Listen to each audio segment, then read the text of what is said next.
Assalamualaikum warahmatullahi wabarakatuh. Perkenalkan, nama saya Dia Wulandari dari kelas B, NIM 11 2019 030106, Prodi S1 Keperawatan, mahasiswa dari Universitas Muhammadiyah Kudus. Di sini, saya akan mempresentasikan mengenai asuhan keperawatan pada anak retardasi mental.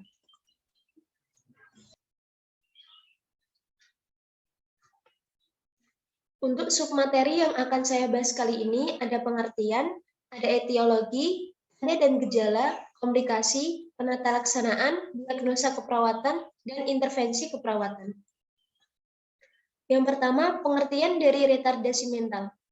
Retardasi mental adalah suatu keadaan perkembangan jiwa yang terhenti dan tidak lengkap, yang terutama ditandai oleh terjadinya masalah keterampilan selama masa perkembangan, sehingga berpengaruh pada tingkat kecerdasan secara menyeluruh, misalnya kemampuan kognitif, bahasa, motorik, dan sosial. Untuk klasifikasi dari retardasi mental sendiri, menurut Muhid 2015 dibedakan menjadi 4. Yang pertama, retardasi mental ringan dengan IQ 50-70. Yang kedua, retardasi mental sedang dengan IQ 35-55. Yang ketiga, retardasi mental berat dengan IQ 20-40. Yang keempat, retardasi mental berat sekali dengan IQ 20-25. Untuk etiologi retardasi mental sendiri ada beberapa kelompok. Yang pertama, disebabkan karena trauma sebelum dan sesudah lahir. Trauma ini bisa terjadi karena perdarahan intrakranial sebelum dan sesudah lahir, kemudian cedera hipoksia atau kekurangan oksigen, kemudian ada cedera kepala yang berat. Penyebab yang kedua yaitu infeksi bawaan dan sesudah lahir. Yang pertama ada rubella congenitalis, kemudian meningitis. Yang ketiga toxoplasmosis congenitalis, kemudian yang keempat listeriosis, yang kelima infeksi HIV. Penyebab yang ketiga yaitu kelainan kromosom.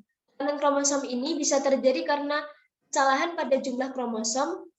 Yang kedua, defek pada kromosom, sindrom X yang rapuh, sindrom Angelman. Kemudian yang ketiga, translokasi kromosom, sindrom Cri-du-Chat. Untuk penyebab yang keempat, yaitu kelainan genetik dan kelainan metabolik yang diturunkan melalui galaktosemia, penyakit Taskas, kemudian fenilketonuria, kemudian sindroma Hunter, kemudian sindroma Hurler. Untuk penyebab yang kelima yaitu metabolik, itu ada dehidrasi hipernatremik, kemudian hipotiroid kongenital.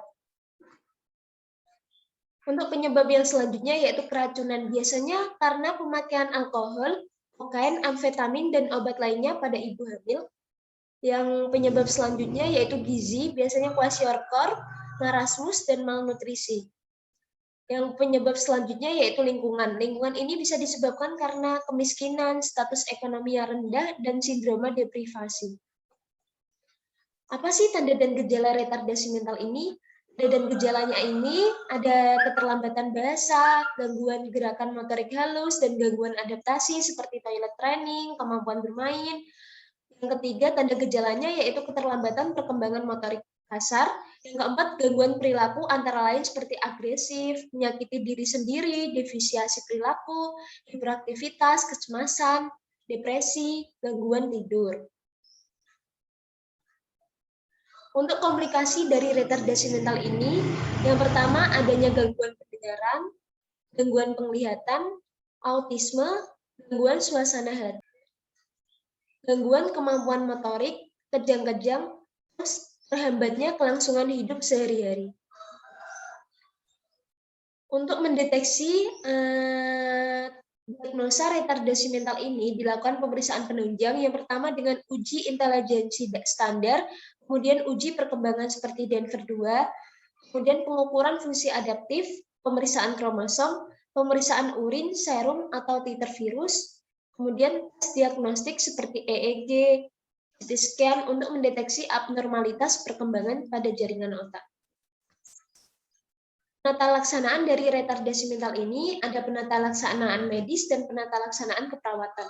Untuk penata laksanaan medisnya, yaitu dengan obat-obatan psikotropika, misalnya dengan chlorhexidine, melaril, haloperidol untuk remaja dengan perilaku yang membahayakan diri sendiri.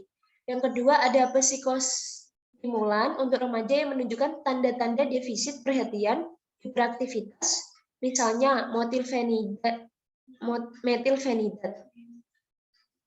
Yang ketiga dengan antidepresan, misalnya fluoxetine. Yang keempat, obat untuk perilaku agresif, misalnya carbamazepine. Penata laksanaan keperawatannya sendiri, yang pertama dengan pendidikan dan pelatihan khusus, dengan terapi bermain, pemeriksaan kesehatannya rutin, imunisasi, dengan monitoring terhadap tumbuh kembang dari bayi tersebut atau anak tersebut.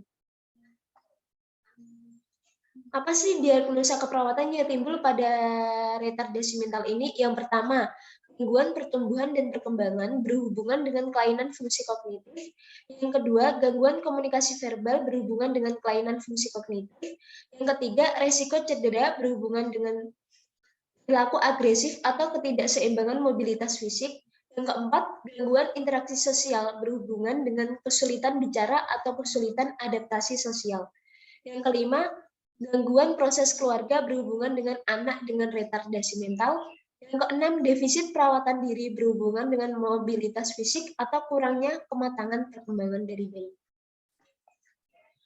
Intervensi keperawatan, di sini saya hanya mengambil 2 diagnosa untuk intervensi keperawatannya. Yang pertama, defisit perawatan diri. Kita dapat melakukannya dengan cara monitor kebersihan diri sesuai dengan kemampuan merawat diri dari anak, kemudian berikan bantuan seperti anak benar-benar mampu merawat diri secara mandiri, kemudian dukungan orang tua atau keluarga berpartisipasi dalam ritual menjelang tidur yang biasa dilakukan dengan tepat. Terus yang selanjutnya, jaga ritual kebersihan tersebut. Yang kedua, gangguan tumbuh kembang berhubungan dengan efek ketidakmampuan fisik, yaitu dengan cara kaji gangguan fisik yang dialami anak. Yang kedua, bantu klien beradaptasi dengan adanya gangguan tersebut.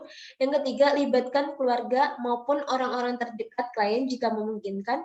Yang keempat, jadwalkan kunjungan terkait dengan perkembangan, situasi, dan strategi yang tepat. Sekian materi asuhan keperawatan pada anak retardasi mental yang dapat saya sampaikan. Apabila ada kesalahan, saya mohon maaf.